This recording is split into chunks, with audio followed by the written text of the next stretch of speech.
Assalamu alaikum guys, this is Dr. Faiz, CVS pharmacology section. So today our topic is drug for arrhythmias. So there are four group or classes of the drug for the arrhythmias. So group or class number 1, sodium channel blocker, beta blocker, calcium channel blocker, potassium channel blocker, number 4, calcium channel blocker, and number 5 is unclassified or miscellaneous or others, that is 2 drugs, adenosine and magnesium ion. So we will study one by one.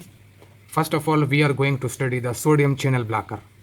Then we will study the beta blocker, potassium blocker, calcium channel blocker, and unclassified. So let's start. Calcium channel blocker. In calcium channel blocker, as the name indicates, these drug inhibit the calcium channels. Okay, so what is the mechanism, that will be discussed later, but for now there are also 3 subtypes of this calcium channel blocker: 1A, 1B, 1C. So the major class is 1, so subcategory A, B, C. So there are 3 drugs in the A1: quinidine, disopyramide, and procainamide. In the 1B group, there are 2 drugs, that is the lidocaine and mexiletine. In 1C, there is only 1 drug, that is flecainide. So now we will discuss the subtype or subclass of the class first, that is the sodium channel blocker. So first is the sodium channel blocker type 1A. So what is the mechanism of action? These drugs, for example, quinidine and procainamide, disopyramide, these inhibit the fast sodium channel.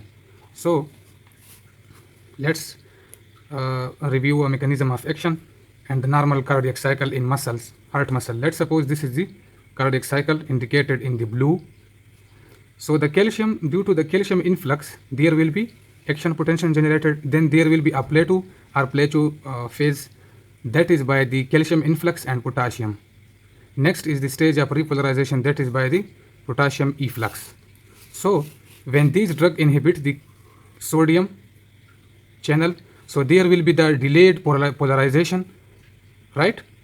So the graph will be now like that, as shown is the green. There will be increase in the ERP. ERP means effective refractory period or the absolute refractory period, and DAP means the duration of action potential. So group 1A blocker inhibits the sodium channel, fast sodium channel, and what is the consequences? That will increase in the DAP duration of action potential and also the ERP effective refractory period. So as you people know that there are 2 types of refractory period, relative or effective. Effective is also called absolute. So relative refractory period is that period in which if you give a strong stimulus, that may generate next action potential. But in effective or absolute refractory period, there will be no generation of next action potential, right? So now, what is mechanism, side effect, toxicity, and uses of this type 1A sodium channel blocker? So they inhibit the sodium, block the sodium channel, slow the conduction, also block the potassium repolarization. Hence, the PR interval increase means bradycardia, QRS increase, QT interval increase, the PR interval may decrease. Now, what are the uses of 1A, type 1A sodium channel blocker? The uses are atrial and ventricular arrhythmias. So regarding the side effects, one of drug of the sodium channel blocker, procainamide, it's very high yield, SLE-like symptom, systemic lupus erythematosus, and low BP. And the side effect of quinidine is synchonism. Synchonism is combination of 3 signs, that is headache, vomiting, and tinnitus, ringing sounds or bell sounds in the ear. The toxicity, if toxicity of the 1A group occurs, so there is antidote, that is sodium lactate. Next is the 1B group, subgroup of the sodium channel blocker.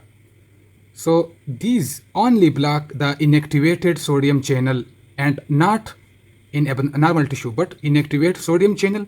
These block the inactivated sodium channel only in abnormal tissue, for example in ischemic tissue.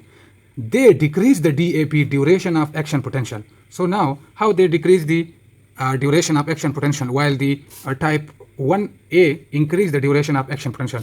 So let me show on the diagram how they decrease the duration of action potential.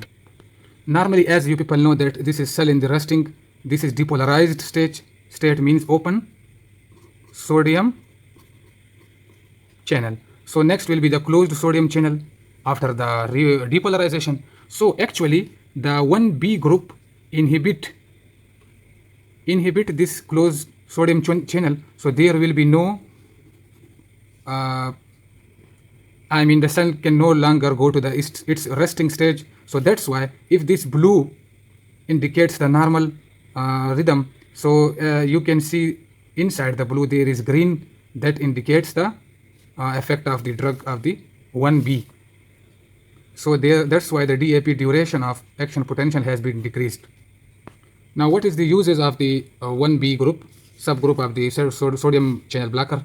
Uses are only in acute condition of acute arrhythmias. So if a person is suffering from acute ischemic arrhythmias, then sodium channel blocker and the subtype 1B group, for example, lidocaine and mexiletine, should be given. Now, most specifically, the use of lidocaine, that has also a good effect and indication in a local anesthetic effect by the lidocaine. They may be used by IM or IV, but their most probable use is post-MI, after the myocardial infarction, to prevent sudden death arrhythmias. So we prescribe the lidocaine. So the last subclass of the class 1, that is 1C, are the only one drug that is called flecainide. So these depress the sodium channel that are normal cell, also those sodium channel, those that are only in a resting state. So they decrease the conduction velocity of atria plus ventricle. So ECG changes will be increased. PR interval means bradycardia, and QRS complex prolongation. What are the uses? Uses are atrial and ventricular arrhythmias. So now one high yield point is here, that hyperkalemia, increase in potassium level in blood, worsen or increase the toxicity of all the three groups of class 1, 1A, 1B and 1C. Thank you so much.